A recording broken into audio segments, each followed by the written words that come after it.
Bueno, comenzamos. Te presento primero Corina para nuestros alumnos y alumnas. Corina Rodríguez es economista por la Universidad de Buenos Aires y doctora en ciencias sociales por la misma casa de estudios. Ella además es actualmente investigadora adjunta de CONICET e investigadora principal del Centro Interdisciplinario para el Estudio de las Políticas Públicas, CIEP. Corina es además una, bueno, muy renombrada economista, feminista, reconocida en la región, así que creo que estamos muy contentos y contentas de poder tenerla en el curso. Gracias, Corina.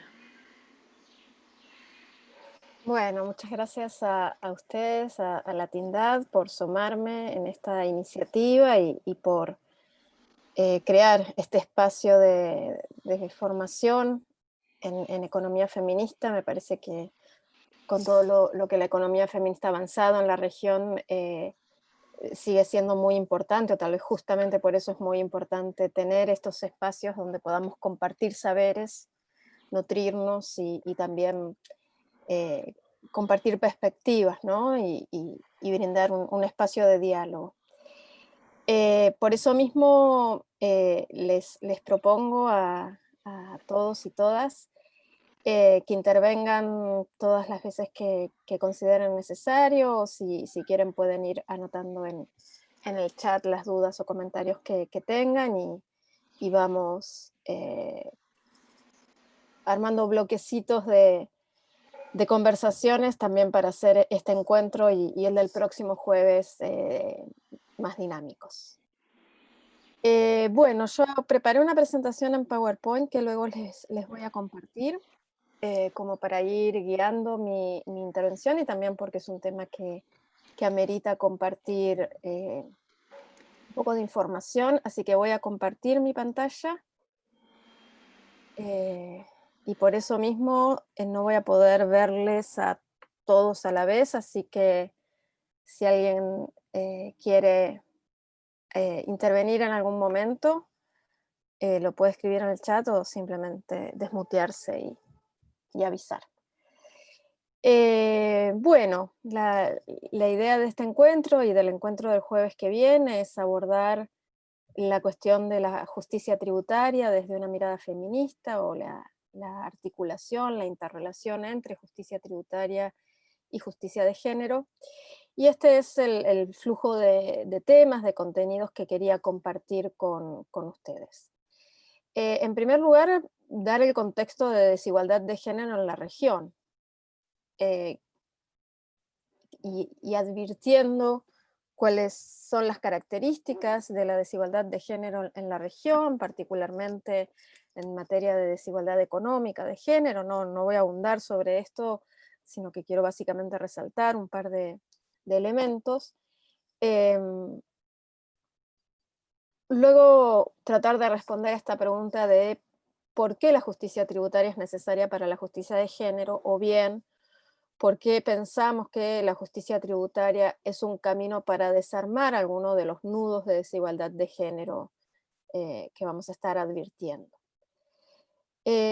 Posteriormente quisiera recorrer con ustedes algunas nociones básicas de justicia tributaria, algunos principios de justicia tributaria que nos van a servir para analizar los sistemas tributarios de la región, para dar lugar entonces a una mirada sobre el perfil de los sistemas tributarios en América Latina, que ya lo había traído en el webinario que tuvimos el otro día, así que esto va a ser básicamente un repaso de aquello que comentamos. Y teniendo entonces este perfil de, de las características del sistema tributario en la región, poder analizar cómo podemos mirar las dimensiones de género en estos sistemas tributarios. Donde básicamente lo que vamos a poder advertir es la existencia o no de sesgos de género. Vamos a definir de qué hablamos cuando hablamos de sesgos de género en la tributación. Vamos a analizar cómo podemos ver la incidencia tributaria según desagregaciones que resulten relevantes para hacer este análisis en particular. y también en qué medida las estructuras tributarias, los sistemas tributarios generan incentivos o desincentivos a qué cosa derivada de los tributos, para cerrar esta mirada con una reflexión sobre las implicancias de los flujos financieros ilícitos. Vamos a hacer la conexión entre estos flujos financieros y las cuestiones tributarias y las vamos a vincular con dimensiones de la justicia de género. Y mi idea es cerrar eh, compartiendo con ustedes algunos elementos que me parece que tienen que ser parte de una agenda fiscal feminista. Esta es la idea de los contenidos para los dos encuentros. O sea, esto es lo que vamos a estar viendo entre hoy y el encuentro del próximo jueves. Como los encuentros son de 2 horas o un poquito menos, entre que demoramos un poco en arrancar, mi sugerencia es darle de corrido hasta cerca de las, 6 de la tarde, hora Perú-Colombia, 8 de la noche en mi horario. Em, pero si en algún momento están muy saturadas de todo lo que les voy diciendo y necesitan que hagamos una pequeña pausa, también siéntanse libres de decirme. Lo otro que quisiera decir antes de arrancar es que lo que les voy a compartir es el resultado de varios años en los que vengo trabajando en esta temática y compartiendo, sobre todo con Verónica, muchos espacios de incidencia, de advocacy en estos temas. Y tiene que ver entonces con producción de evidencia y también con activismo e incidencia en estos temas, sobre todo en foros regionales y globales. Así que de allí deriva lo que les voy a compartir y de hecho en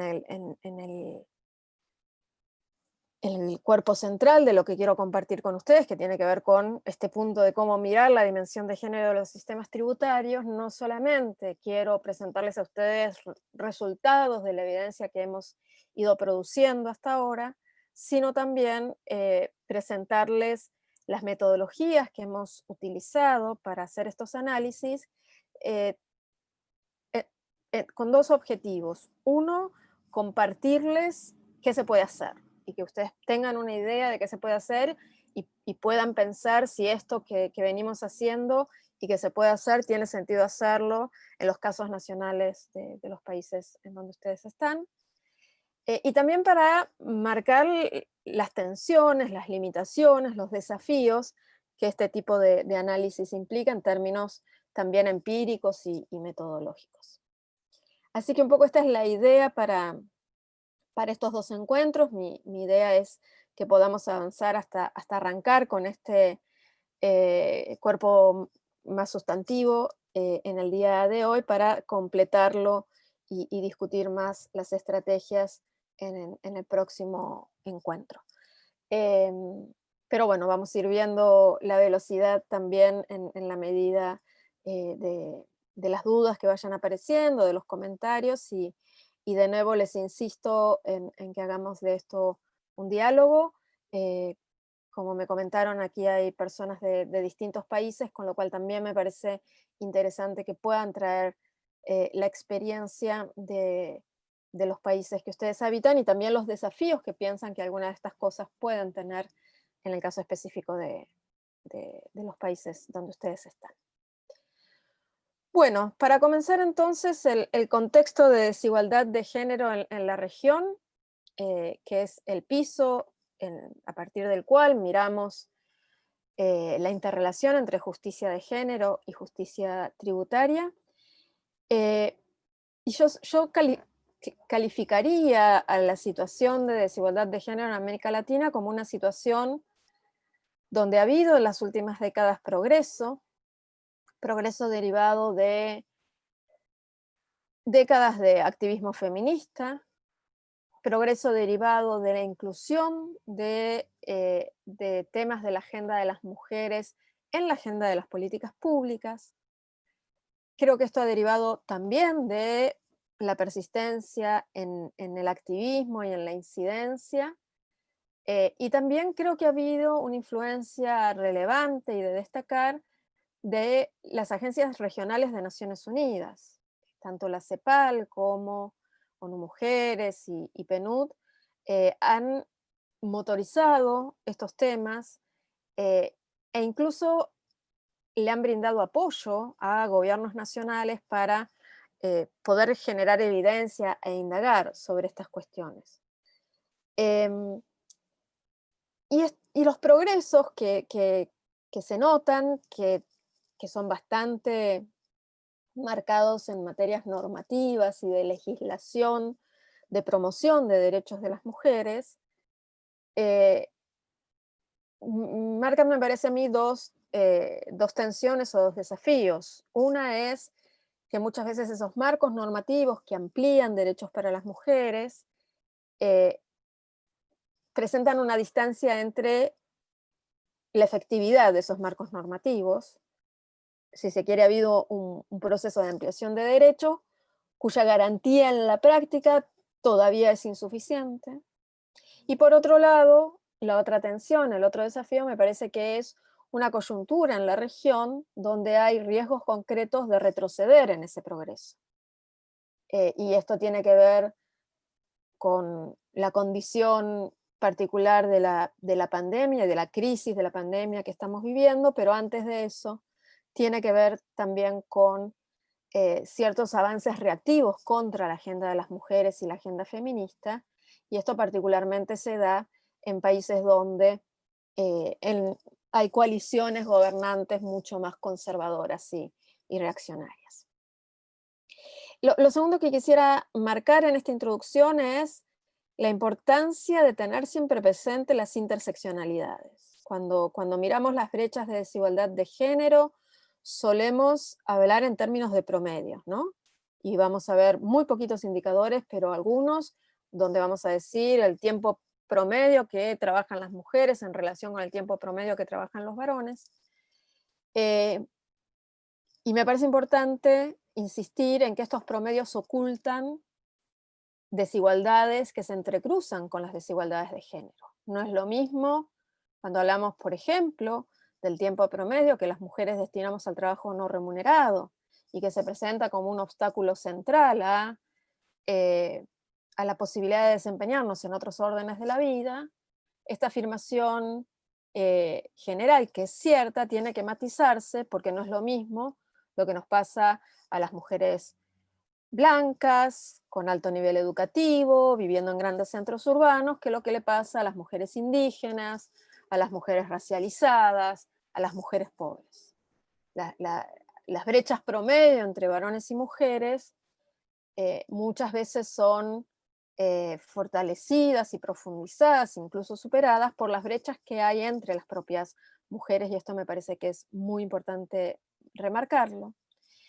Y que en este espacio de las interseccionalidades, de la articulación entre desigualdades, la articulación entre desigualdad de género y desigualdad socioeconómica es especialmente relevante. Y que algunas de las cosas que vamos a señalar específicamente en el análisis de la tributación tiene que ver con esta intersección entre desigualdades de género y desigualdades socioeconómicas. Lo otro que quería señalar en esta introducción es justamente que las políticas públicas importan a los efectos de abordar el problema de las desigualdades. Y un poco está en lo que decía, de que se han conseguido progresos en materia de reducción de brechas de desigualdad y que en esto han sido muy importantes las políticas públicas, pero también las políticas públicas pueden resultar insuficientes y también las políticas públicas pueden reforzar algunas dimensiones de la desigualdad porque siempre depende de su diseño, de su implementación, de su efectividad. ¿Cuáles son las brechas persistentes de género en la región? Y me voy a centrar particularmente en lo que podemos denominar o visibilizar como dimensiones económicas de la brecha de desigualdad. Una brecha persistente, a pesar también de los progresos que ha habido en este campo, tiene que ver con la brecha en el uso del tiempo de varones y mujeres, que aquí está graficada con el indicador de tiempo total de trabajo. Una evidencia que seguimos recogiendo en la región y esta información está tomada del Observatorio de Igualdad de Género de la CEPAL y está basada, por supuesto, en las encuestas de uso del tiempo que se hacen a nivel nacional. Em, lo que muestran, si ustedes van recorriendo los países, es que en la mayoría de los casos, las barras verdes, que representan el tiempo de trabajo que suma trabajo remunerado y no remunerado de las mujeres, es mayor que el tiempo total de trabajo de los varones. Y esta brecha de género en el tiempo total de trabajo se explican sobre todo por la brecha en el tiempo dedicado al trabajo no remunerado, que son las barritas más, el componente más oscuro de cada barrita. Entonces aquí vemos lo que es el peso del tiempo de trabajo. Esto entiendo que está expresado en horas semanales, en trabajo no remunerado de las mujeres en Argentina versus los hombres.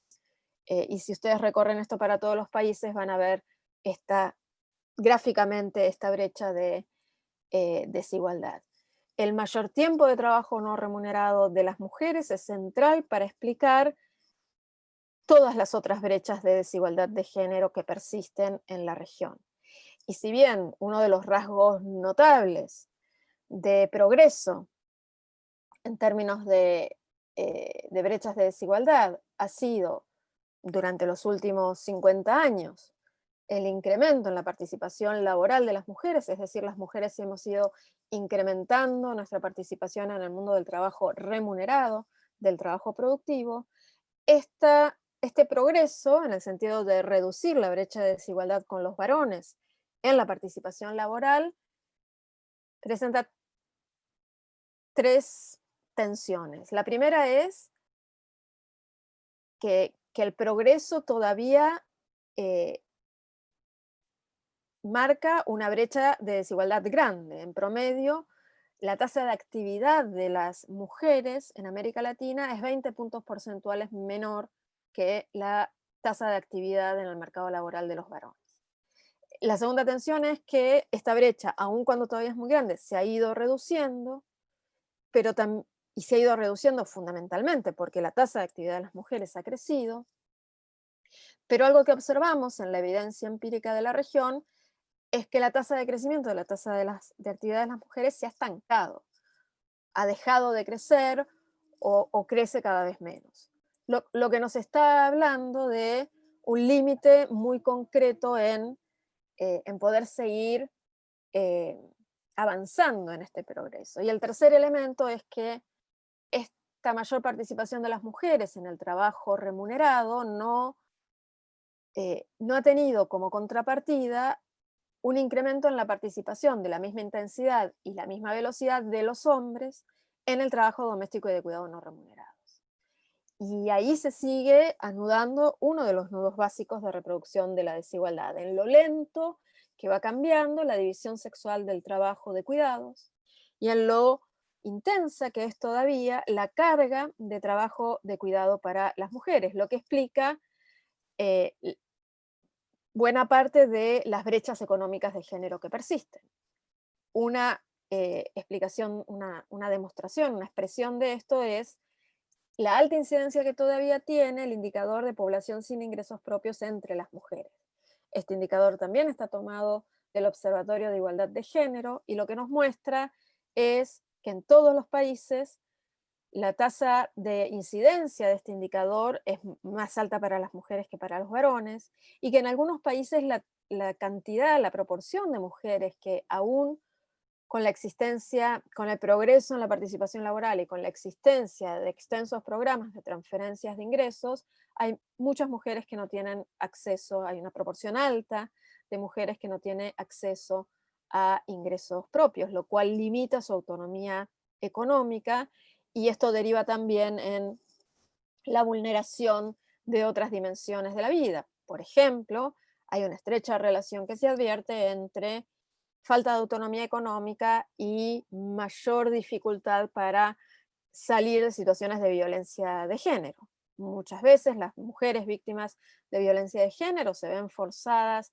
a seguir conviviendo con los agresores justamente porque carecen de autonomía económica para poder salir de esa convivencia, para poder salir de esa convivencia sin perder la posibilidad de seguir conviviendo con sus hijos, por ejemplo. Y finalmente, creo que este era el último indicador que quería traer para aludir a las persistentes brechas de desigualdad de género en la región, tiene que ver eh, con la persistencia de un proceso de feminización de la pobreza, concepto que tiene amplia discusión, pero que aquí podemos ver, este indicador se lee como un índice que lo que nos marca es cuántas mujeres pobres o en situación de pobreza hay por cada 100 hombres pobres o en situación de pobreza, siendo los dos indicadores que se presentan aquí el de pobreza y el de pobreza extrema.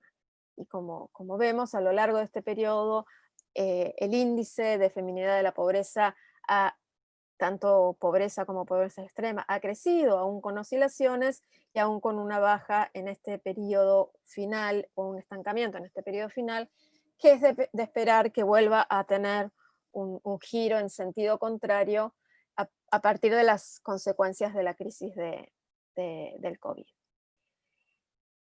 ¿Por qué, dada la persistencia de la desigualdad de género, eh, pensamos que hay una herramienta para abordar este problema desde la justicia tributaria? Y aquí marcaría estos tres elementos. El primero es que es necesario, desde nuestro punto de vista, desafiar un discurso que es bastante hegemónico en la región y que es que la herramienta redistributiva del Estado es el gasto público.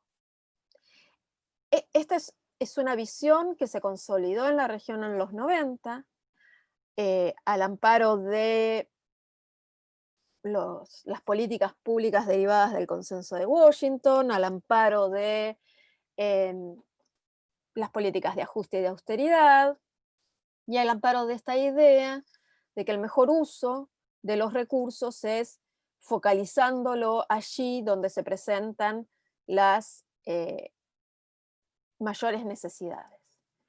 Y al amparo de este discurso se ha creado esta idea, casi con fuerza de verdad, de que el Estado tiene que redistribuir a través del gasto. Y desde visiones feministas y desde otras visiones heterodoxas discutimos esta idea y sostenemos que, por el contrario, la tributación es un elemento importante en la explicación de la persistencia de las desigualdades en la región, y que la situación de las personas se explica tanto por eh, lo que reciben del Estado como por lo que le dan al Estado en la forma del pago de tributos. Y que lo relevante es, en definitiva, la posición neta a los efectos de hablar de cuál es el impacto redistributivo de la acción del Estado. Lo relevante es ver la posición neta de las personas eh, que se determina justamente por la intervención del Estado, tanto a través de su política de gasto como a través de su política de financiamiento. No solamente importa a quién le da el Estado en términos de a quién podemos eh, analizar que el gasto está asignado a partir de mirar en qué tipo de políticas públicas el Estado gasta, sino que también es muy importante ver sobre la espalda de quién cae el peso del financiamiento de ese gasto. Y como ustedes sabrán, los estados tienen diferentes formas de financiarse. Los estados se pueden financiar emitiendo, pero la emisión es una forma de financiamiento público que tiene restricciones. En algunos casos la restricción es que no hay autonomía monetaria. Los casos de los países en la región que han dolarizado sus economías ya no tienen la capacidad de emitir esta moneda sobre la que no tienen potestad. Los estados también se pueden financiar vendiendo activos del Estado. Y esto es lo que han hecho los países de América Latina en la década de los 90, cuando sometieron a sus economías a los procesos profundos y acelerados y violentos, diría yo, de privatización. los estados vendieron las empresas públicas, los estados vendieron y siguen vendiendo la explotación de los recursos naturales, que son una propiedad común, una propiedad pública, y con eso han financiado y siguen financiando parte de sus gastos. Y finalmente los estados también pueden financiar, si lo hacen habitualmente, endeudándose, tanto eh, endeudándose tomando créditos, es lo que hacen los países de la región cuando eh, le piden prestado al Fondo Monetario Internacional, cuando le piden prestado al Banco Mundial, cuando le piden prestado a gobiernos de otros países, pero también los estados pueden emitir deuda. Esto es, emitir títulos públicos, emitir papelitos que ofrece al público, y el público son personas, pero son sobre todo actores económicos, empresas, grupos de inversión que compran estos títulos públicos y al comprar estos títulos públicos le entregan dinero a los estados que sirven para financiar los gastos. Claro que a cambio de esto, el Estado tiene que pagar intereses sobre esos títulos y en algún momento, cuando esos títulos vencen, tiene que devolver este dinero a quienes compraron deuda. La deuda pública, como les decía, es una forma de financiamiento habitual de los países de todo el mundo, pero también tiene sus límites, porque los estados pueden endeudarse, pero cuanto más se endeudan, más confisca esa deuda de los recursos que los estados tienen para gastar, porque esas deudas conllevan intereses y esas deudas hay que pagarlas, hay que devolver ese dinero prestado o esas deudas emitidas. Con lo cual el endeudamiento es posible hasta que ya no conseguimos nadie que nos quiera prestar o ya no conseguimos nadie que quiera comprar los títulos públicos que emitimos. Y nos podemos endeudar hasta que el peso de esa deuda ya resulta confiscatorio de los recursos públicos. Y en la región hemos sido testigos y testigas de sucesivas crisis de endeudamiento, y yo vengo de un país, Argentina, que ha tenido una sucesión de crisis de deuda permanente y de hecho estamos hoy en día tratando de resolver el último proceso de endeudamiento acelerado que dejó la última gestión de gobierno eh, y que ha implicado una reestructuración de la deuda con los tenedores de títulos públicos y que ha implicado un proceso en el que estamos hoy en día inmersos, que es el de renegociar la deuda con el Fondo Monetario Internacional. Todo lo cual tiene consecuencias para las posibilidades de ejercer política pública, para las posibilidades de contar con recursos para las políticas públicas. Y las limitaciones son dos: los recursos que se tienen que destinar al pago de la deuda, por un lado, y las condicionalidades que los acreedores nos ponen, en este caso las instituciones financieras internacionales, el Fondo Monetario Internacional, más claramente, respecto de lo que podemos y lo que no podemos hacer en materia de política pública. Por todo lo dicho, los impuestos suelen identificarse como la fuente más genuina y más autónoma de financiamiento público. Por eso, los impuestos, los ingresos tributarios, son la principal fuente de financiamiento de la mayoría de las economías y fundamentalmente de las economías que tienen estos otros esquemas de financiamiento más limitados y más vedados. También es importante abordar la cuestión de la justicia tributaria para abordar la justicia de género, porque hay razones económicas en la persistencia de las desigualdades de género, por esta interrelación que yo les mencionaba entre desigualdad socioeconómica y desigualdad de género, y por el convencimiento que tenemos de que parte de esta desigualdad socioeconómica se debe atender a través de mecanismos de tributación más progresivos, menos regresivos, que reduzcan las desigualdades y que no las profundicen. Y esto tiene que ver con el otro rasgo clave de nuestra región, que es la desigualdad como un rasgo permanente, como un rasgo persistente. América Latina a pesar de que los indicadores de desigualdad han mejorado en el último tiempo, sigue siendo la región más desigual del planeta. Y aquí solo dos indicadores al respecto. Una medida de la desigualdad de nuestros países es la relación que existe en el ingreso promedio de los hogares más ricos y los hogares más pobres. Este indicador que tienen aquí graficado y que está tomado de la base de datos de la CEPAL, lo que nos muestra es la relación entre el ingreso promedio per cápita del hogar. El ingreso per cápita del hogar es el ingreso total del hogar dividido la cantidad de personas que forman parte del hogar. Entonces es la medida de cuánto ingreso tiene cada persona, más allá de quién genere ese ingreso.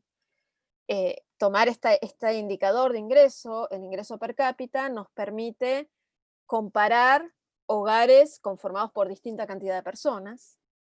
Y cuando hablamos del ingreso per cápita de los hogares del quinto quintil, estamos hablando del 20% de la población de mayores ingresos, y cuando hablamos del ingreso promedio de los hogares del primer quintil, estamos hablando del 20% de los hogares de menor ingreso, porque los quintiles son una forma de advertir la distribución, ordenando a la población según su nivel de ingreso y agrupándola en 5 grupos, por eso son quintos, quintiles, que tienen la misma cantidad de hogares o de personas. En este caso, estos quintiles de ingresos son quintiles de ingreso per cápita del hogar, y lo que este indicador nos muestra es qué tanto más grande es el ingreso promedio de los hogares del quinto quintil, las personas de mayores ingresos, respecto del ingreso promedio de los hogares del primer quintil. Y como vemos aquí, a comienzos de la década del 2000, este indicador se ubicaba en torno a 20 puntos, es decir, el ingreso promedio de los hogares más ricos era 20 veces más grande que el de los hogares más pobres, y ha habido cierta mejora en este indicador, ubicándose al final de este periodo en alrededor de 14 veces, lo cual sigue siendo un nivel de desigualdad muy grande. Y otra medida de la desigualdad es el conocido índice de Gini, que es un número que justamente representa el nivel de desigualdad, donde 0 sería la perfecta igualdad y 1 sería la perfecta desigualdad. Cuando el índice de Gini vale 1, quiere decir que todo el ingreso lo tiene una sola persona. Por eso, a medida que el índice de Gini baja en su valor, lo que nos está hablando es de sociedades más igualitarias. Y lo que vemos es que América Latina sigue teniendo tiene un índice de Gini que ha bajado un poco en este periodo de las últimas 2 décadas, pero que sigue siendo bastante alto. Y de hecho creo que tenía aquí la comparación con lo que es este indicador para los países de la OECD. Y como vemos, en los países del OECD, Sudáfrica es el más desigual, y luego están los países latinoamericanos con un índice de Gini que casi duplica al de los países europeos, lo que nos habla eh, de la persistente desigualdad que caracteriza a los países de América Latina. Y por eso mirar la tributación es clave, porque algo que vamos a ver es que una gran debilidad de los sistemas tributarios de América Latina es justamente su poca capacidad para grabarle tributos a quienes más ingreso tienen, a quienes más riqueza tienen y a los grandes actores económicos. Esto nos lleva entonces a preguntarnos por la propia noción de justicia tributaria. ¿Qué sería un sistema tributario justo? Y antes de entrar en esto, quiero preguntarle si sobre esta caracterización general del problema eh, tienen algún comentario que quieran hacer o alguna pregunta. Si lo tienen, pueden simplemente desmutearse y hacerlo.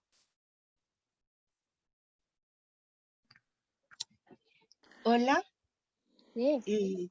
quería hacerte una consulta respecto de los sistemas, porque tú mencionaste por ahí de que era importante que hubieran sistemas más progresivos que regresivos. Yo entiendo que en Chile, es donde estoy yo, eh, la principal fuente de ingresos del gobierno tiene que ver con impuestos regresivos, por ejemplo el IVA, ¿ya? Y que por lo tanto afecta más a la población en general.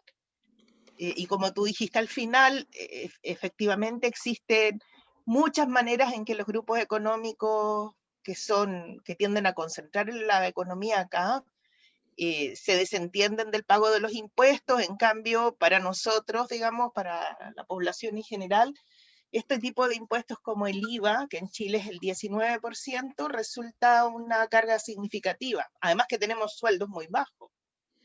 Entonces, quería que me dieras algunos ejemplos de lo que es un tributo progresivo, para entender mejor. O sea, se refiere sencillamente a formas de recargar, por ejemplo, estos grupos económicos grandes, o te refieres a otros mecanismos. Eso no lo tengo tan claro.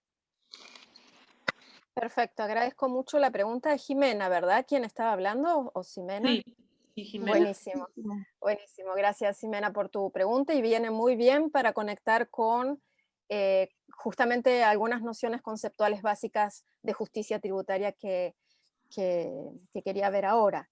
La idea de progresividad y regresividad refiere al carácter de las estructuras tributarias en términos, puede ser en términos de conjunto, o sea, ¿es una estructura tributaria progresiva o regresiva? Es una pregunta que nos podemos hacer. O también podemos evaluar cada impuesto. ¿Este impuesto es progresivo o regresivo? Y la idea de progresividad y regresividad, y el tercer calificativo que podemos darle a los impuestos o a las estructuras tributarias, es el de proporcionalidad. Lo que nos habla es de cómo es la incidencia relativa de los impuestos o del conjunto de los impuestos. Entonces, un sistema tributario es proporcional cuando, en términos relativos, todas las personas o todos los agentes económicos tributan lo mismo. Por ejemplo, una estructura tributaria sería proporcional si todas las personas, a través del conjunto de los impuestos que tributan el 10% de sus ingresos. Si todos tributan en términos relativos lo mismo, este sistema es proporcional. Y quiero insistir aquí en esta dimensión de relación. Las personas que más consumen, las personas que más ingresos tienen, pagan más impuestos. Pagan más impuestos porque consumen más, porque tienen más ingresos. Pero lo que miramos para determinar el carácter proporcional, regresivo o progresivo de un sistema es la relación entre los impuestos que se pagan y la capacidad contributiva. Y la capacidad contributiva habitualmente se mide por el nivel de ingreso de las personas o de los hogares. Entonces, mirando esta relación, lo que podemos decir es un impuesto o un sistema impositivo es proporcional si en términos relativos a su capacidad contributiva todas las personas, todos los hogares, todos los agentes económicos tributan lo mismo. Es progresivo si quienes mayor capacidad contributiva tienen tributan más. Y es regresivo si quienes menor capacidad contributiva tienen tributan más. Entonces, el ejemplo que vos traías, que era el del impuesto al valor agregado, el IVA es un tipo de lo que se llama impuesto indirecto.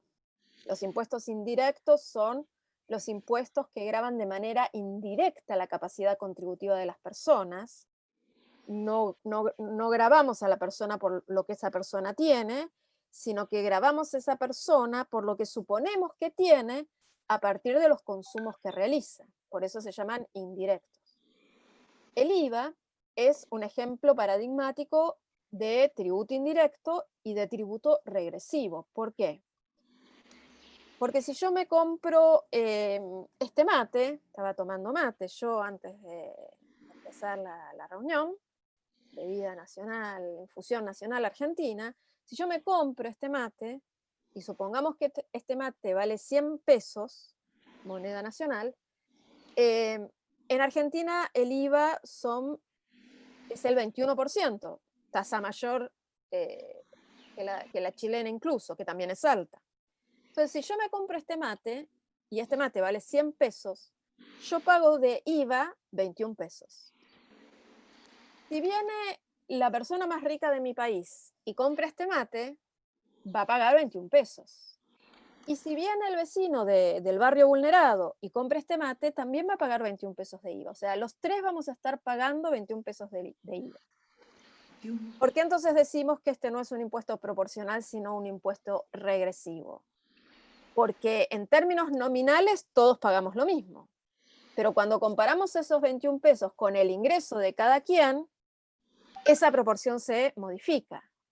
Porque esos 21 pesos respecto de el ingreso proveniente de un programa de transferencias del Estado que cobra el vecino del barrio vulnerable es mucho más que esos 21 pesos puestos en relación con mi ingreso del CONICET, el órgano público de investigación, que es quien me paga a mí mi salario, y estoy segura que esa relación es mayor que la de, menor que la de mi vecino pobre, pero mayor que la de mi vecino rico, para quien esos 21 pesos relacionados con su ingreso millonario es la nada misma. Entonces, los impuestos se califican de regresivos cuando el peso relativo de esa tributación es mayor para las personas que menos capacidad contributiva tienen que para las personas que mayor capacidad contributiva tienen. Y un impuesto va a ser progresivo cuando sucede lo contrario. En términos proporcionales, tributan más quienes más tienen que quienes menos tienen. Habitualmente los impuestos considerados directos cumplen con este carácter de progresividad. Los impuestos directos son los impuestos que gravan directamente la capacidad contributiva de las personas. Gravan, por ejemplo, su ingreso o gravan su riqueza. Estos impuestos, les doy un ejemplo. Supongamos que existe en un país un impuesto a los ingresos personales, que tiene una alícuota de contribución única de 10%. Alguien que gana 1.000 va a pagar 100 de impuestos. Alguien que gana 10.000, ¿cuánto va a pagar de impuestos? 1.000, el 10% de 10.000. Entonces, el que más gana paga 1.000, el que menos gana paga 100. Les pregunto, ¿este impuesto directo es progresivo? ¿Quién quiera abrir el micrófono y responderme?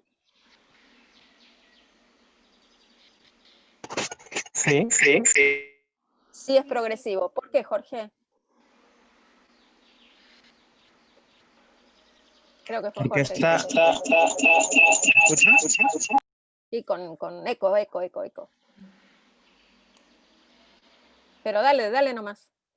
Si no, escríbelo, Jorge. A ver, porque está en relación al impuesto a los ingresos, ¿no? Proporcional Ajá. a los impuestos. Entonces te pregunto, Jorge, la persona que gana 1.000 y tributa 100, ¿cuál es la proporción de lo que paga respecto de su ingreso? 10%. Exacto. La persona que gana 10.000 y paga 1.000, ¿cuál es la proporción? Igual, ¿no? 10%. 10%. Entonces, este impuesto, aunque es directo, no es progresivo, porque en relación a su capacidad contributiva, ambos pagan 10%. Este impuesto a los ingresos es proporcional. Todos pagamos, en términos relativos, lo mismo. El que más gana va a pagar más, el que menos gana va a pagar menos, pero en relación a la capacidad contributiva de cada quien es lo mismo. Los impuestos directos se vuelven progresivos cuando utilizan alícuotas crecientes. Y esto es lo que suele suceder en la tributación sobre los ingresos personales. Si yo tengo un ingreso de hasta tanto, tributo una alícuota del 10%, si tengo entre ese tanto y un poco más, tributo el 15%, el 20%, lo que se llaman los tramos de las alícuotas crecientes según tramos de ingreso.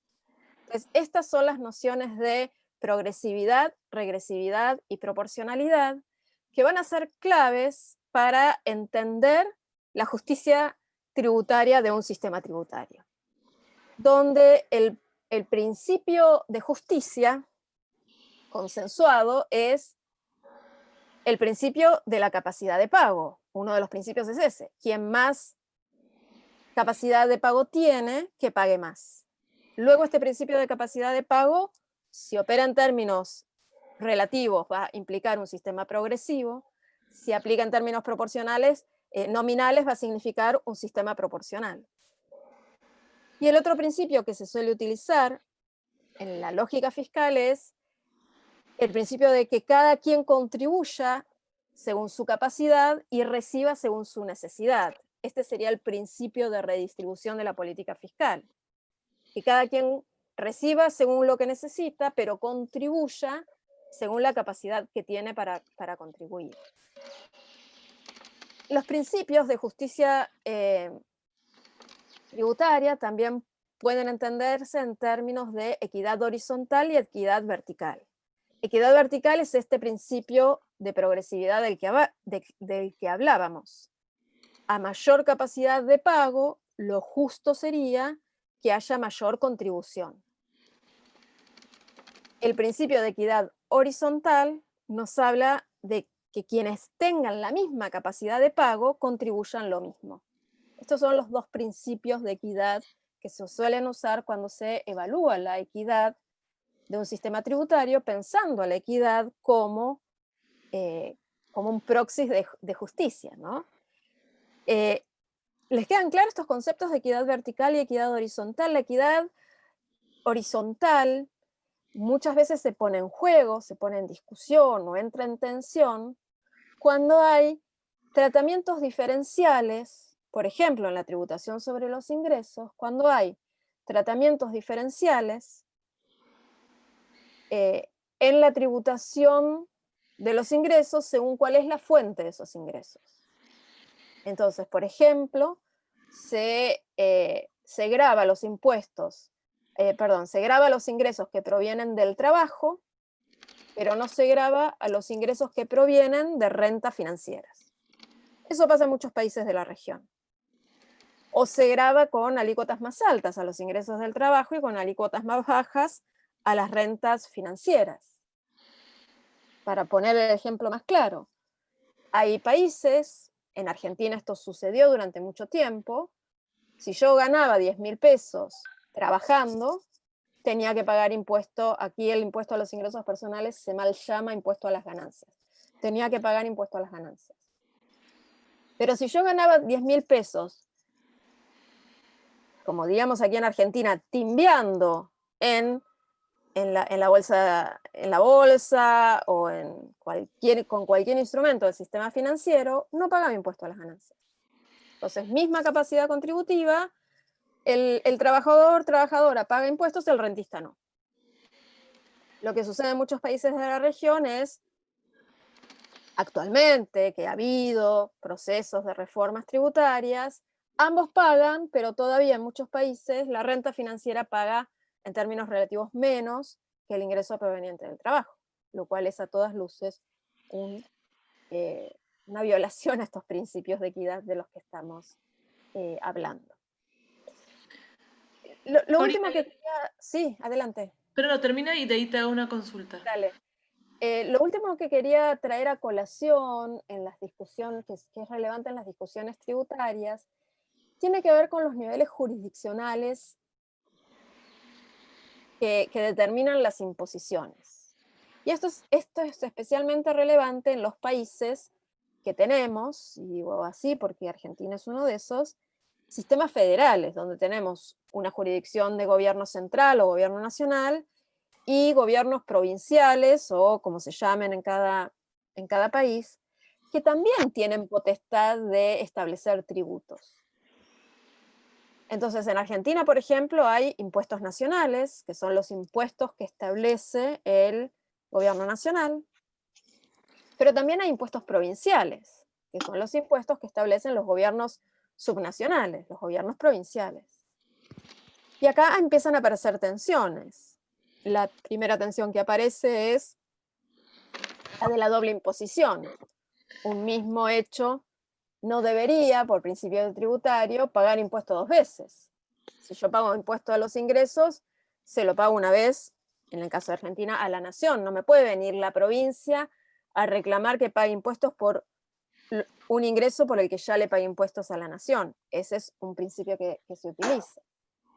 Pero el gran problema que suele aparecer en los países federales es el problema del federalismo fiscal, justamente. ¿Cómo se concilia que los niveles jurisdiccionales tengan distinta capacidad recaudatoria,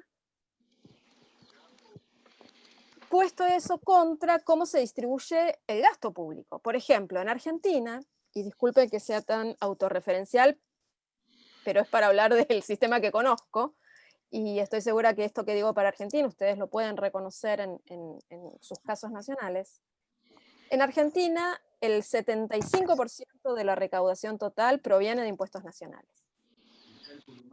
Sin embargo, el 50% del gasto lo ejecutan las provincias. Entonces ahí tiene que construirse un mecanismo de lo que se llama el federalismo fiscal, que es un mecanismo por el cual la nación le redistribuye a las provincias parte de esos impuestos que recaudó.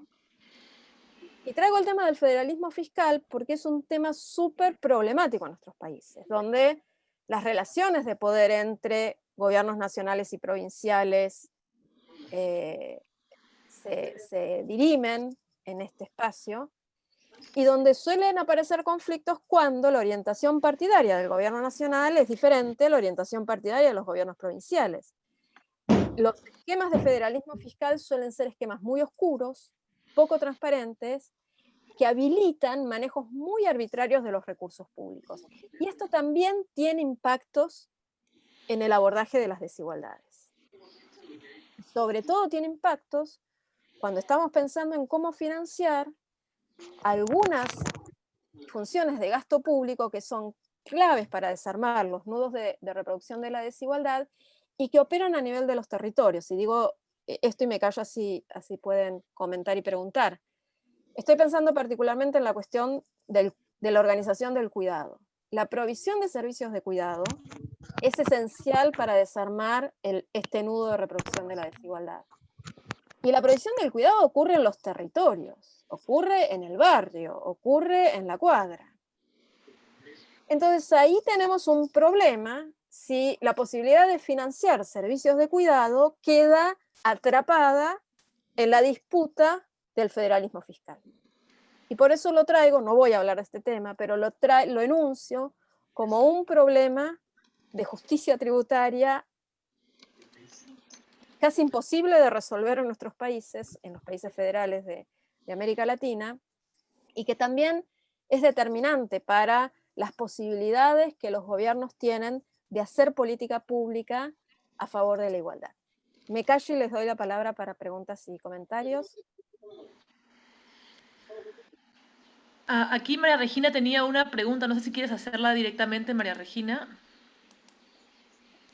No era una pregunta, era un comentario, apenas que desde hace mucho tiempo, a ver, mi cámara, que no, disculpe. No te preocupes. Desde hace mucho tiempo vinimos diciendo sobre el problema de tributar mucho menos las rentas del capital y mucho más las rentas del trabajo. Eso a los principios de los años 2000. Ya decimos, Brasil es el infierno para las gentes de trabajo, pero el paraíso para las gentes del capital. Solo ese comentario que gustaría de hacer. Estoy muy de acuerdo con Corina cuando nos coloca las nociones de justicia tributaria y principalmente la cuestión de hacer la justicia por el lado de la recaudación, no solamente por el lado del gasto público. Eso es tremendamente importante porque ya se comprobó que no es suficiente. Las políticas de gasto son necesarias, como por ejemplo en Brasil tenemos Bolsa Familia, los pagos de jubilaciones, en fin, la seguridad social. Son muy importantes para reducir la desigualdad, pero no son suficientes. Y hay que trabajar también por el lado de la recaudación. Eso es muy importante.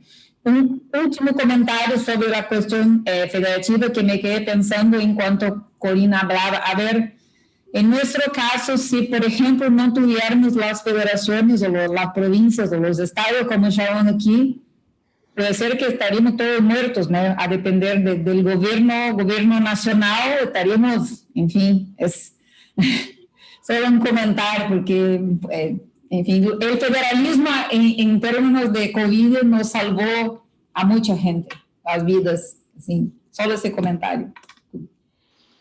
Muchas gracias, María Regina. Sí, sumo esto último que decías, obviamente en los países grandes, ¿no? Obviamente, Brasil, México, Argentina, pero Bolivia, Perú, me parece que en la mayor parte de los países de nuestra región, la organización federal es imprescindible, ¿no? Porque son territorios muy grandes y también territorios muy diversos, con lo cual una organización federal con la existencia de estados subnacionales me parece que es imprescindible como organización política. Y que también parte de la disputa que tenemos que dar es por mecanismos transparentes de redistribución de recursos entre estos niveles, para garantizar que esos niveles subnacionales puedan en efecto ejercer estas políticas públicas que en casos como este, como vos decís, nos salvan la vida, ¿no? Y lo otro que quería sumar a tu comentario, María Regina, es esto que vos señalabas para el caso de Brasil, que es un trato preferencial para las rentas financieras. Muchas veces está avalado en la idea de que hay que incentivar la inversión, ¿no? El argumento principal que usan nuestros gobiernos para dar privilegio en el tratamiento tributario a los capitales es que necesitamos de esa inversión porque esa inversión es la que genera empleo y ese empleo es el que genera ingreso para superar los problemas de pobreza que tenemos en nuestra región. Que es todo un argumento súper discutible a partir de la propia evidencia, ¿no? Y lo vamos a ver un poquito más al final, ya en la reunión del próximo jueves. Primero, la escasez de estudios que hay respecto de cómo estos tratamientos diferenciales tienen efectos, ¿no? O sea, la escasez de estudios que hay sobre los impactos reales de estos tratamientos diferenciales, tributarios impositivos. En qué medida, en efecto, lo que los estados dejan de ganar por estos tratamientos beneficiosos para algunos sectores se ve compensado por llegada de inversión, porque esa inversión genera empleo, etc.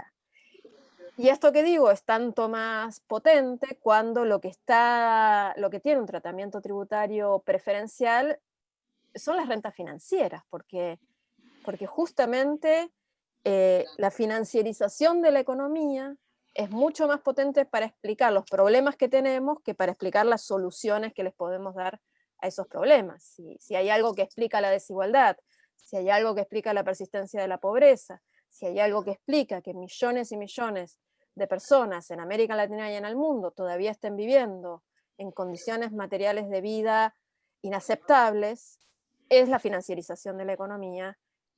Es una economía movida por la lógica de esta renta financiera de corto plazo. Entonces me parece que justamente uno de los elementos que tienen que entrar en nuestras agendas es cómo, si acaso el sistema tributario puede servir para cambiar estos incentivos económicos, ¿no? Creo que había más comentarios o preguntas. Adelante. Aquí alguien preguntaba si podías dar otro ejemplo de impuesto progresivo.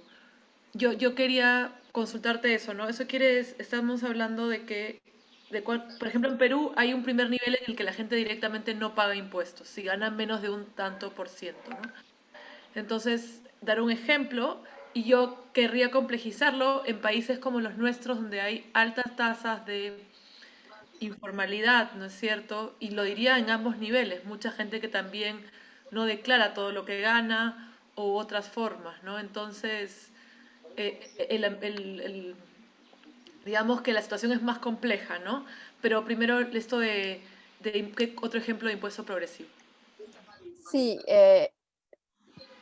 más que ejemplo de, o sea, los impuestos, cualquier impuesto puede ser progresivo o regresivo. Un impuesto a los ingresos, el Claro, aparte ejemplo de los que yo ingresos, daba. quizás podría ser otro que no sea de los ingresos. Perfecto, ahora doy un ejemplo, pero quiero decir, el ejemplo que yo daba de los, o sea, el impuesto de los ingresos es la herramienta más fácil para dar progresividad. Por eso suele ser el ejemplo. Pero el impuesto, como en el ejemplo que yo les daba, un impuesto a los ingresos puede no ser progresivo, de hecho, puede ser proporcional. O incluso puede ser regresivo si tomamos en cuenta la inequidad horizontal, ¿no? Como decíamos, si miramos sobre qué ingresos se pagan impuestos y sobre cuáles no, y concluimos, los impuestos al trabajo pagan impuestos, los ingresos de rentas financieras no, acá hay regresividad, porque los ingresos de renta financiera suelen ser ingresos más altos que los ingresos provenientes del trabajo. Los impuestos indirectos, como el impuesto al valor agregado, los impuestos a los consumos, los impuestos a las ventas, en general se consideran impuestos más regresivos, pero también se les puede dotar de progresividad. Entonces, un ejemplo de progresividad en un impuesto que no tenga que ver estrictamente con el impuesto a los ingresos es el caso, por ejemplo, de un IVA, donde se le da un tratamiento diferencial a cierto tipo de consumos, que son consumos que tienen un peso más grande en el presupuesto familiar de las familias de menores ingresos. Por ejemplo, si en el impuesto al valor agregado decidimos ponerle una alícuota más baja a los bienes de la canasta básica, a un impuesto que per se tiende a la regresividad, le estamos dando progresividad. Entonces, los impuestos son progresivos o regresivos según cómo se implementen. No sé si eso responde a la pregunta. Y Sí, el alguien comentario preguntaba sobre los que impuestos, perdón. hacías, perdón, el comentario que hacías sobre la informalidad, en efecto, la evasión tributaria es otro rasgo característico de la región. Pero la evasión tributaria tiene como diferentes niveles, ¿no? Se da la evasión tributaria de quien evade como estrategia de supervivencia, ¿no? El pequeño trabajador informal que o paga impuestos o completa el consumo alimenticio de su familia. Entonces hay parte de la evasión que tiene que ver con las propias estrategias de supervivencia de los hogares. Y luego está la evasión facilitada por los propios mecanismos, por las propias normas tributarias y lo que se llama la elusión tributaria, que es no ya informalidad en un sentido o evasión en un sentido de violar la norma tributaria, sino de aprovechar los vestigios que tiene la norma tributaria para pagar menos. Y eso es lo que hacen los grandes actores económicos. No solamente evaden en la forma más lisa y llana, ¿no? Lo que tú decías de declarar menos de los ingresos que tienen, de las ganancias que tienen, sino también usar todos los mecanismos que la norma tributaria permite para eludir el pago de impuestos y para pagar menos. La evasión y la elusión tributaria son serios problemas en nuestra región y sobre eso vamos a volver en el encuentro del jueves. Yo creo que continuamos por el tema del tiempo, pero sí Perfecto. lo dejo en la mesa que María Regina estaba también pensando si los impuestos a la herencia o al patrimonio podían ser también progresivos, ¿no? Sí, a mí me parece que los impuestos a la riqueza, como sería el impuesto a los patrimonios que María Regina está mencionando, y el impuesto a la herencia son impuestos progresivos, porque que también tiene que ver con lo que tú decías de los umbrales, ¿no? Hay impuestos que establecen que recién se pagan impuestos por encima de cierto umbral. Eso es dotar de progresividad a los impuestos, porque quienes están por debajo de ese umbral pagan una tasa de impuestos cero. Algo similar ocurre con el impuesto a la herencia. Los que pagan impuestos a la herencia son los que reciben una herencia, y hay contingentes enormes de población en nuestros países que no tienen activos, que no pueden dejar nada en herencia, ni reciben nunca ninguna herencia. Entonces eso es también un impuesto progresivo porque grava en términos relativos a quienes más riqueza tienen, justamente.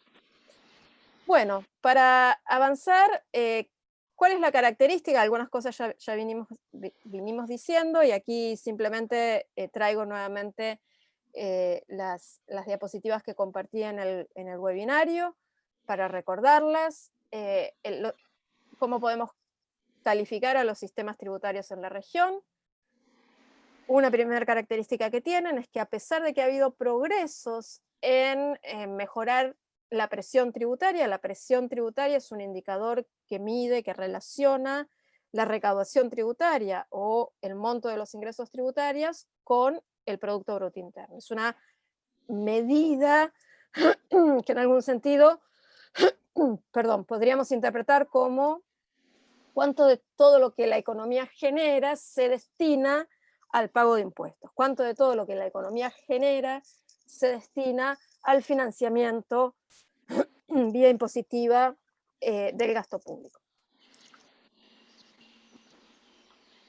Perdón.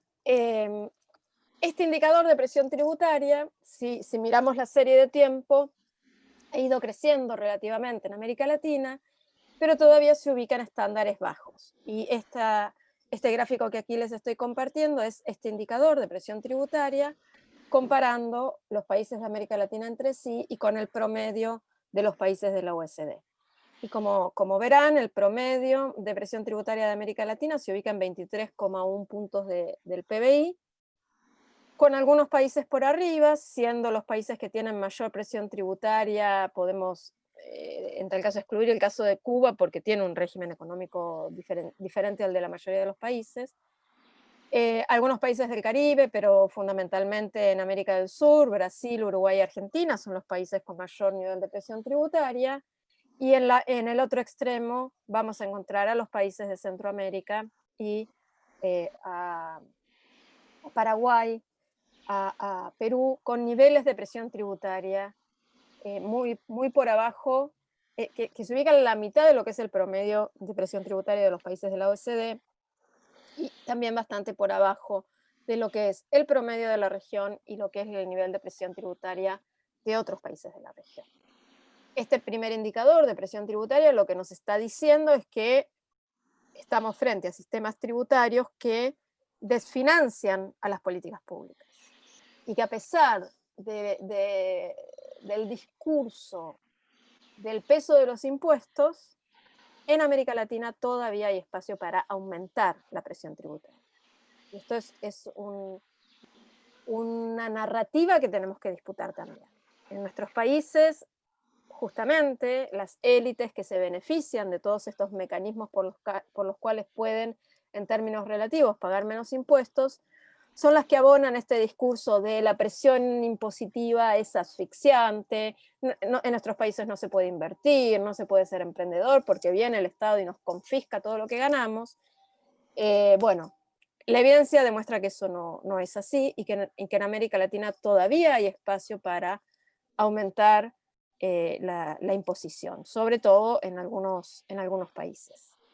La otra característica de los sistemas tributarios de América Latina es la persistencia, aun cuando también ha habido mejoras en este sentido, de estructuras tributarias regresivas. Y esto lo medimos en este gráfico que les estoy mostrando, que compara América Latina con la OECD en 1990 y en el 2017, según la composición de los impuestos por tipo de impuestos.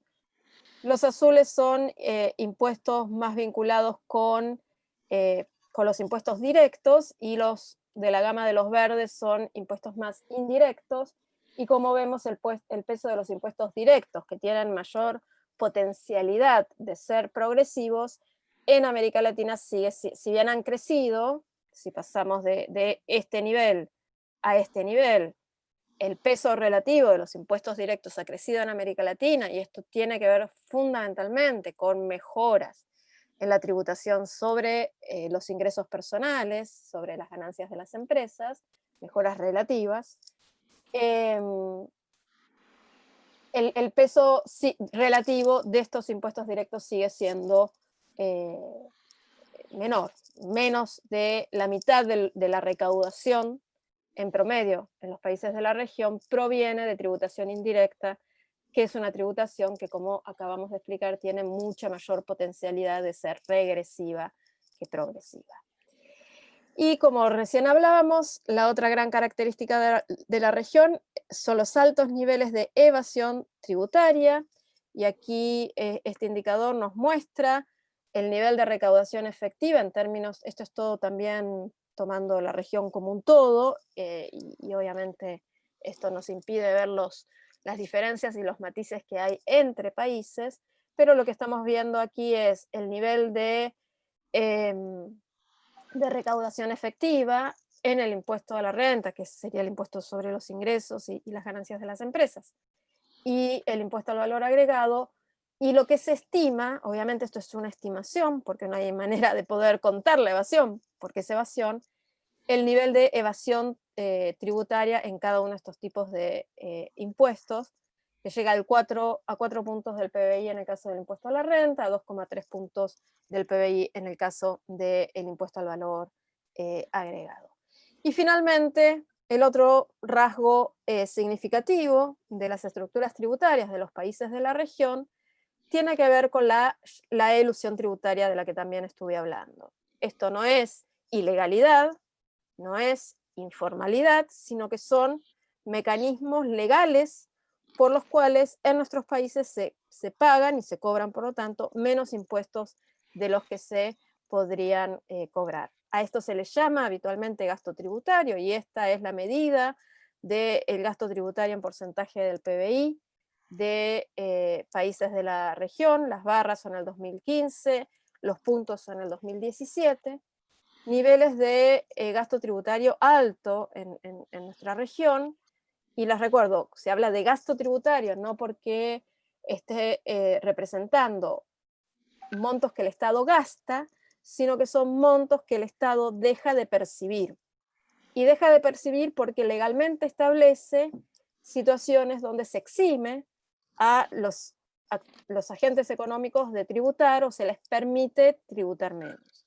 Y muchas veces estos gastos tributarios están justificados en ser incentivo para el consumo, incentivo para la inversión, incentivo para la generación de empleo. Lo que hay muy poco en América Latina es evaluación de en qué medida estos gastos tributarios consiguen en efecto los efectos que teóricamente se busca que tengan.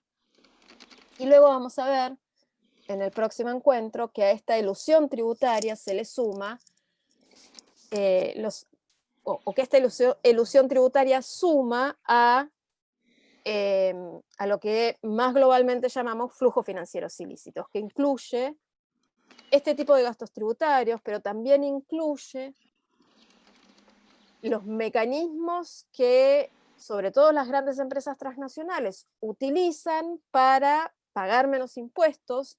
Hay toda una parte importante de flujos financieros llamados ilícitos que provienen de mecanismos de triangulación y manejo de precios en el comercio internacional, lo vamos a explicar mejor la próxima vez, y que significan pérdidas de ingresos muy significativas para los países de la región, y a esto además le podemos sumar lo que es flujos provenientes de actividades económicas ilícitas, los flujos provenientes de tráfico de drogas, los flujos provenientes de tráfico de armas, los flujos provenientes de tráfico de personas.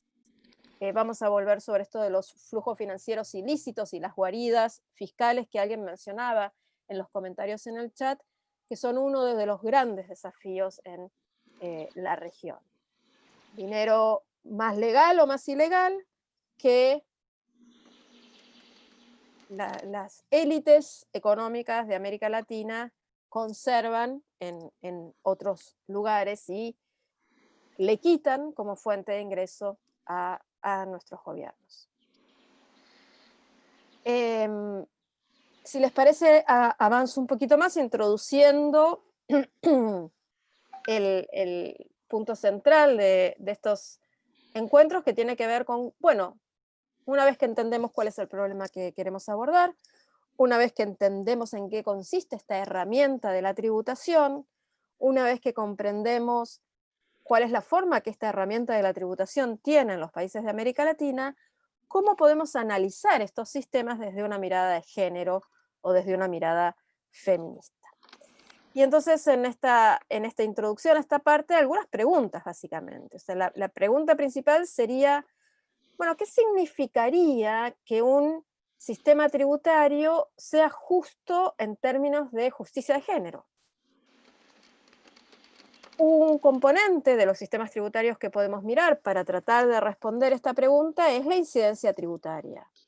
Una cosa que podemos mirar es sobre quién recae el peso de los impuestos y cuál es la medida de ese peso de los impuestos.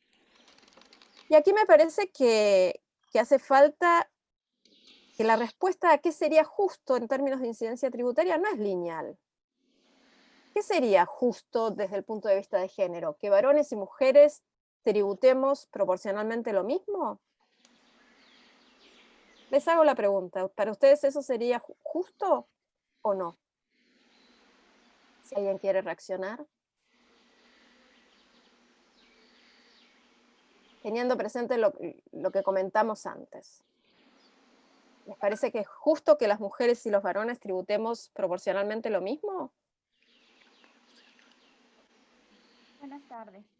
Me parece Buenas que por un tardes. lado no, porque las mujeres por lo general siempre estamos con cargas familiares y esto entonces se gastaría más dinero, y también hay muchos casos que los hombres no asumen la paternidad y eso no sé dónde se puede medir, pero es una realidad y creo que eso no está considerado en diferentes ámbitos como en este de los tributos.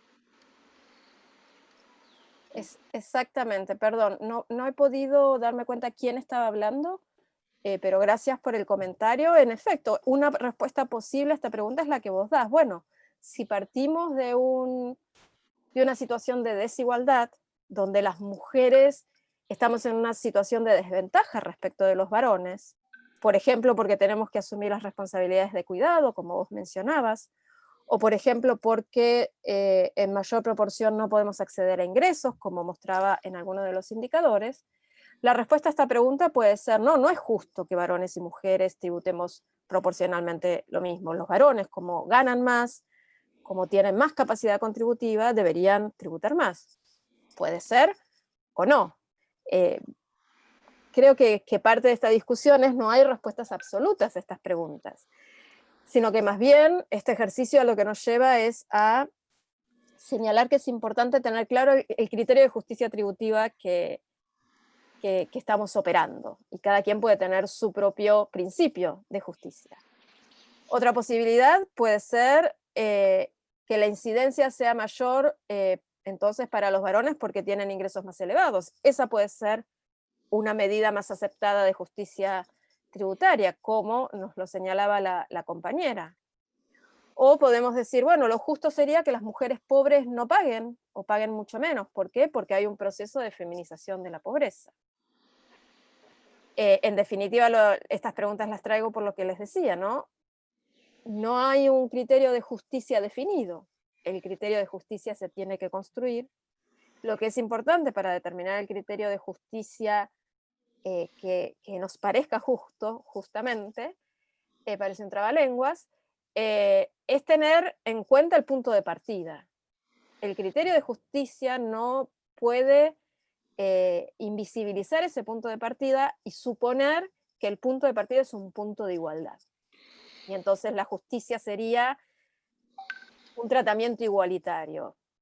Por el contrario, en el espacio de la tributación opera con fuerza este principio de necesidad de tratamientos diferenciales para iguales, porque los iguales no son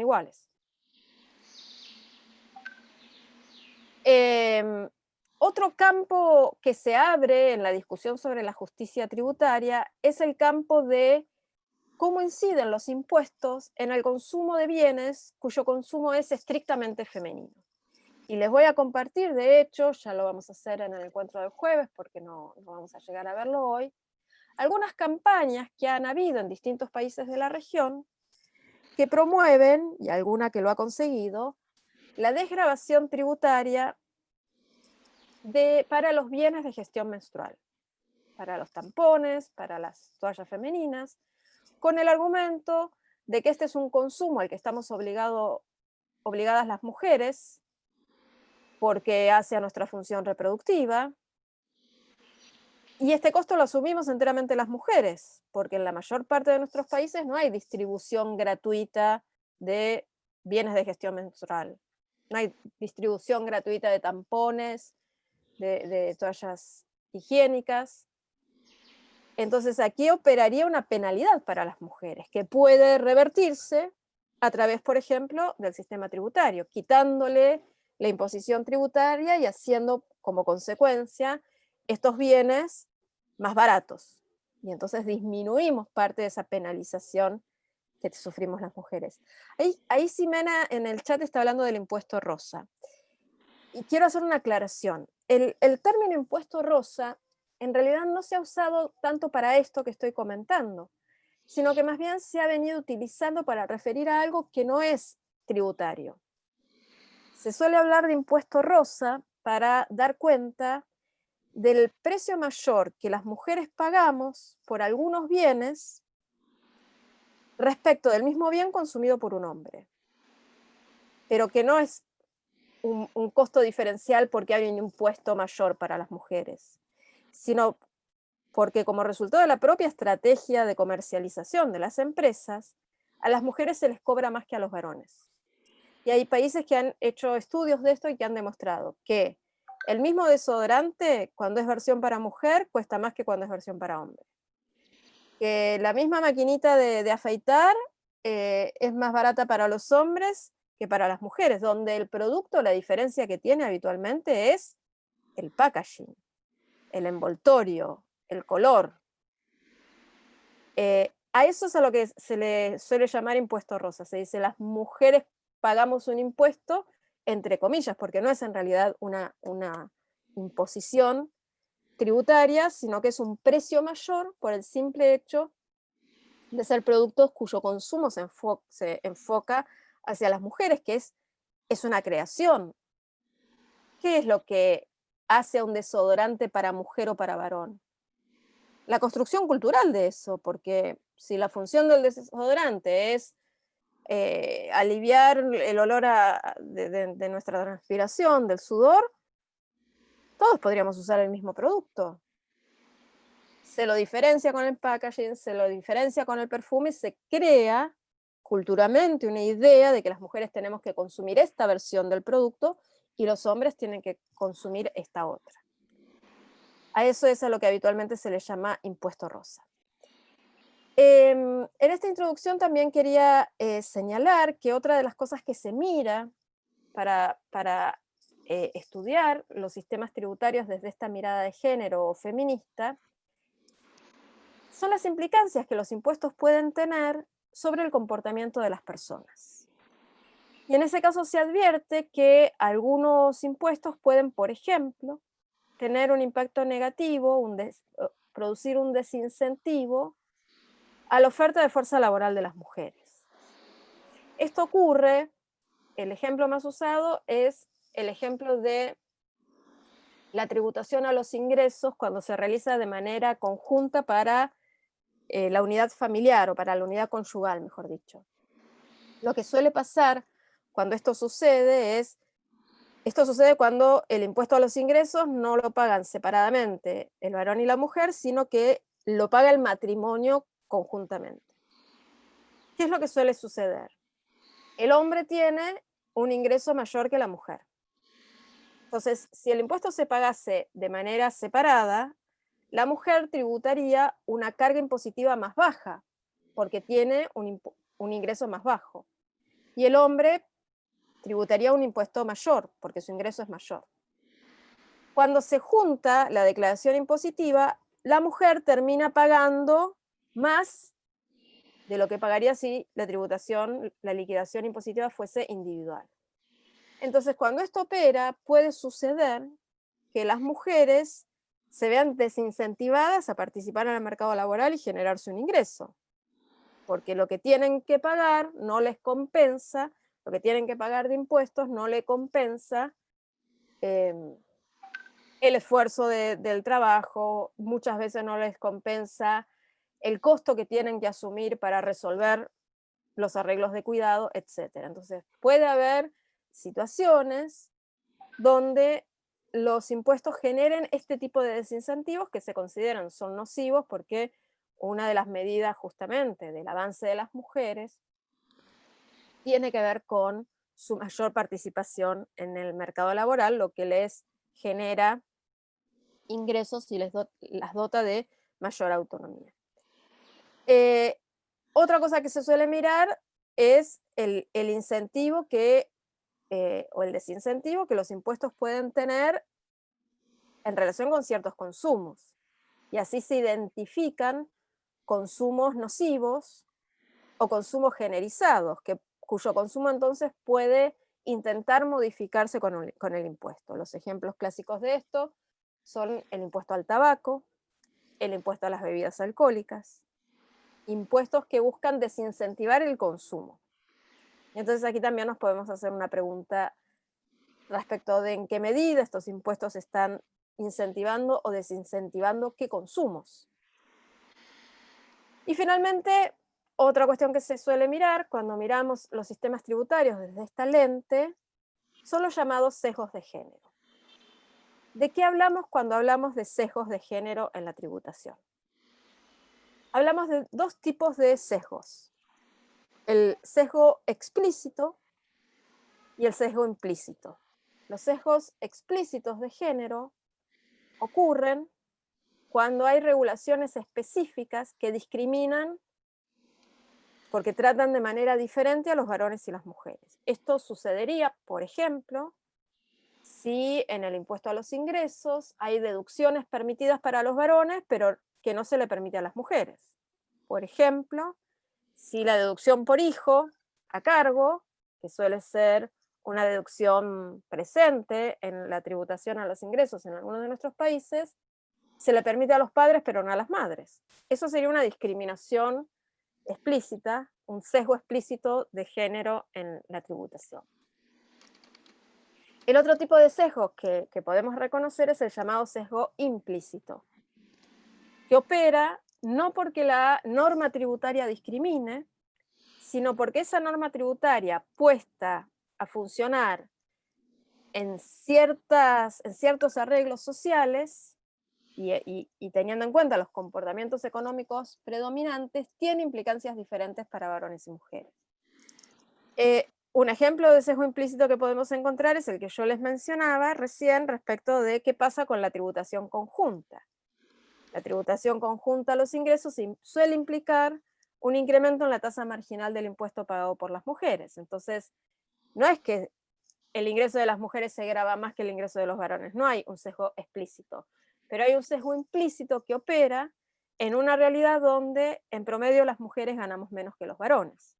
Y entonces cuando sumamos los ingresos pasamos a tributar relativamente más de lo que tributaríamos si lo hiciéramos de manera individual y separada. En América Latina no se advierten sesgos explícitos de género significativos. Y comento esto y voy a los comentarios que hay en el chat. En los estudios que existen en la región, cuando se han analizado las normas tributarias, prácticamente no se han identificado sesgos explícitos de género. Es decir, las normas tributarias en América Latina no discriminan explícitamente contra las mujeres ni a favor de los varones. Pero sí se advierten sesgos implícitos. Y estos sesgos implícitos operan por dos mecanismos básicos. Un mecanismo es el que opera en la tributación sobre los ingresos, por algo que ya mencioné, que es el tratamiento diferencial de los ingresos según la fuente de esos ingresos. Y tengo algunos ejemplos bueno, un ejemplo para mostrarles. Pero antes de eso les comento el otro sesgo implícito que se suele advertir, que tiene que ver con los sesgos de género que aparecen cuando se analiza la incidencia de la tributación y cómo ciertos tributos en determinadas circunstancias resultan en una carga en términos relativos más grande para las mujeres o para hogares del tipo femeninos, y voy a explicar eso después, que es una situación que no ocurre porque el impuesto sea distinto, sino que el impuesto puesto en situaciones donde las mujeres o los hogares femeninos tienen menor capacidad contributiva, resulta, por la regresividad, discriminatorio contra ellas o contra este tipo de hogares. Había un par de comentarios en el chat.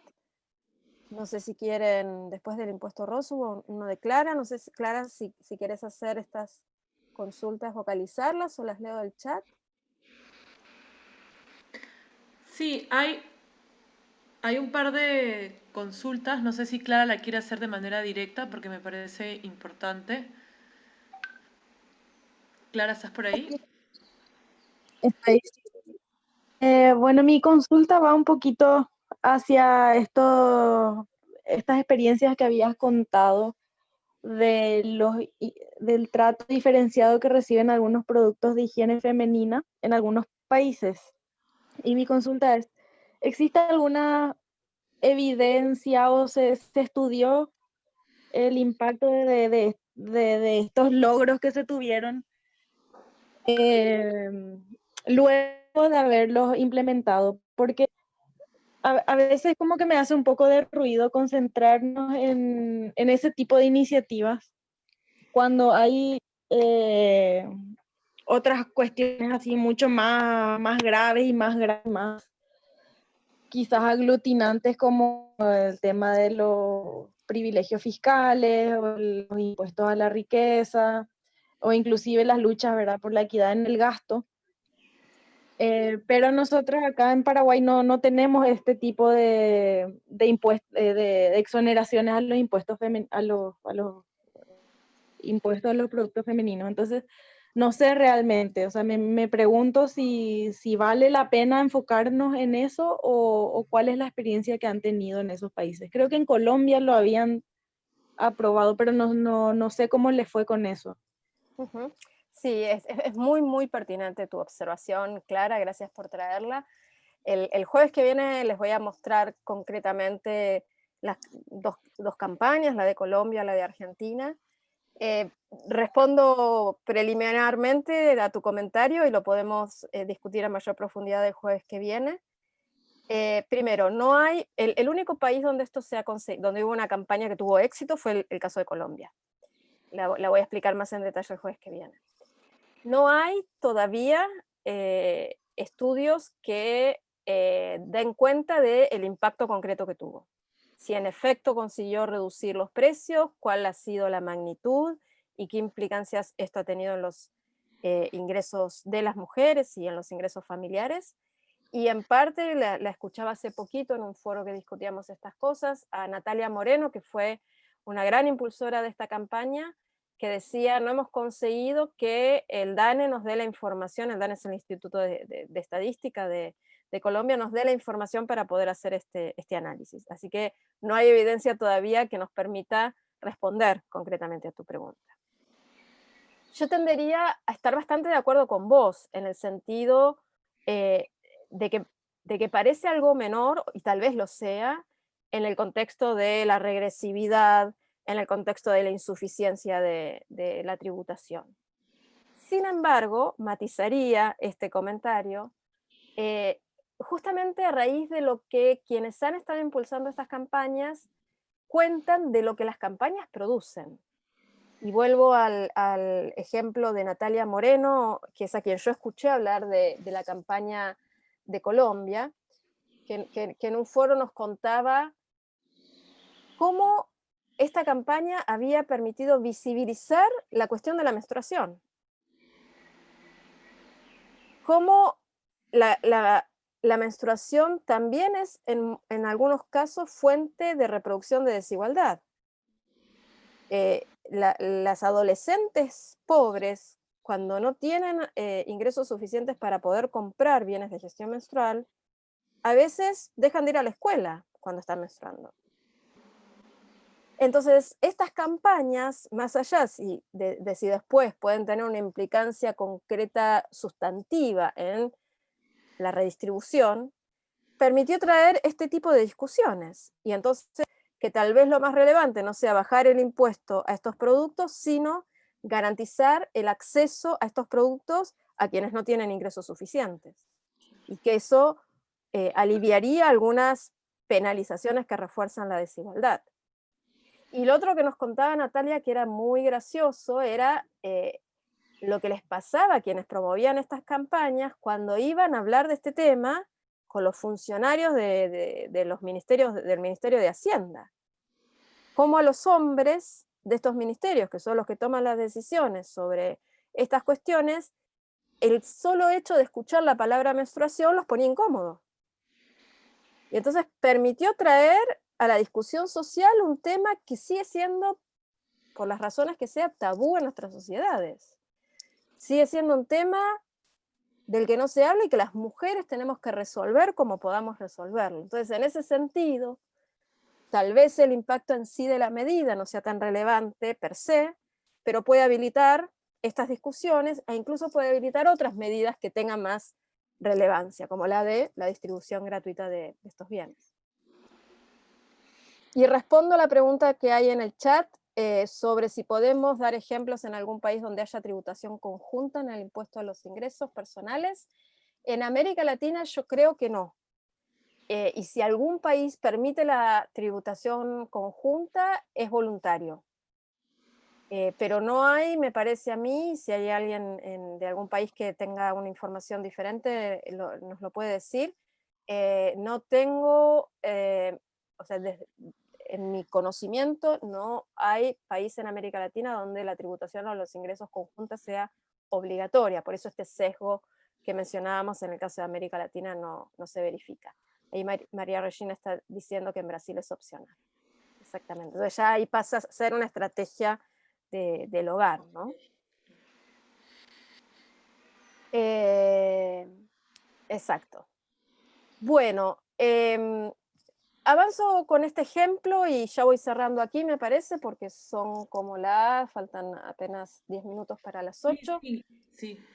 Este es un ejemplo de lo que les mencionaba en términos de sesgo implícito de género en la tributación a los ingresos, que se da cuando los ingresos tienen un tratamiento diferente según cuál es la fuente de ese ingreso.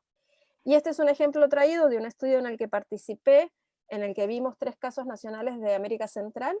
Uno de ellos fue el de Guatemala, y aquí tienen un ejercicio teórico de cuál es la tasa efectiva de tributación, esta última fila, para ingresos del mismo nivel, según cuál es la fuente de esos ingresos. Y lo que vemos es que estos dos componentes, el pequeño contribuyente y quien se dedica a una actividad lucrativa en el régimen simplificado, que son quienes dentro de estas actividades tienen menor ingreso, estos dos sectores, los pequeños contribuyentes y las personas inscriptas en el régimen simplificado, que son de todos los ingresos posibles los más bajos, en promedio, son los que tienen una tasa efectiva de tributación más alta. ¿Y por qué es esto? Fundamentalmente por 2 motivos. El primero, estos blancos que hay aquí. A este tipo de ingresos, que son en general los ingresos del trabajo independiente, que en la mayoría de nuestros países las mujeres estamos sobre representadas en el trabajo por cuenta propia, en el trabajo independiente, habitualmente quienes realizan trabajo de manera independiente, y sobre todo los trabajadores independientes de menores ingresos, que son los que se afilian a estos regímenes simplificados del tipo monotributo, puede adoptar otros nombres en distintos países, uno de los privilegios, comillas, de los que carecen es de poder hacerse deducciones antes de determinar cuál es la renta sobre la que se tributa. Entonces, por ejemplo, en la mayor parte de los sistemas de tributación a los ingresos personales, se pueden desgravar montos por tener hijos a cargo, montos por tener una persona cónyuge dependiente a cargo, montos si se paga seguro de salud, montos si se pagan créditos inmobiliarios. Hay distintos rubros que se permiten deducir antes de decir cuál es el monto sobre el cual se tributa. Eso en general es algo que está permitido para los trabajadores en relación de dependencia o para los trabajadores autónomos de altos ingresos, pero no para los trabajadores independientes de estos regímenes simplificados o pequeños contribuyentes. Y lo otro que suele pasar es que las deducciones son diferentes. Fíjense aquí el monto de la deducción permitida para este régimen general y las deducciones permitidas para las personas asalariadas. Los montos son sustantivamente diferentes. Y luego lo otro que pasa es que la tasa de imposición es diferente. Entonces, en este ejemplo, que es el ejemplo de Guatemala, y es una estimación hecha para el año 2017, y digo esto porque las normas tributarias cambian todo el tiempo, con lo cual algo que decimos hoy no necesariamente es válido mañana. Lo que sucedía en el caso de Guatemala en este momento era que quienes menos ingresos tenían proveniente de actividades económicas y laborales, pagaban la tasa efectiva más alta. Esto es un ejemplo de sesgo implícito de género, porque en estos dos componentes justamente las mujeres están sobre representadas. ¿Entienden el concepto de sesgo implícito? Bueno, yo propongo dejarlo aquí porque lo próximo es meternos al análisis desde esta perspectiva de la incidencia tributaria, y eso me va a requerir una explicación más larga que no voy a poder dar en los 5 minutitos que nos quedan, así que dejaría aquí, de hecho voy a dejar de compartir la pantalla, y abriría por si alguien tiene algún último comentario o pregunta que hacer, como para ir cerrando por hoy. No veo comentarios, solo decirle a todos que yo he estado tomando apuntes de los conceptos que ha planteado Corina, que son varios y que creo que efectivamente es importante tenerlos claros. El único que quizás después haga una pregunta sobre el horizontal, pero en general creo que la preocupación que tú bien has explicado de que siempre se nos dice que en nuestros países hay que cambiar las reglas para no desincentivar la inversión, como decía por ahí alguien, no solamente el tema de la inversión, sino que también se plantea que de repente van a despedir gente si no se dan estos incentivos. Entonces una sabe que eso no le suena bien, pero a veces no tiene las herramientas para poder justamente contradecir esos argumentos, ¿no? Entonces, lo que creo también de repente nos puede sugerir para la próxima clase alguna literatura sencilla que nos permita mejorar esa lectura y esa contraargumentación que necesitamos muchas veces para poder defender estas posiciones.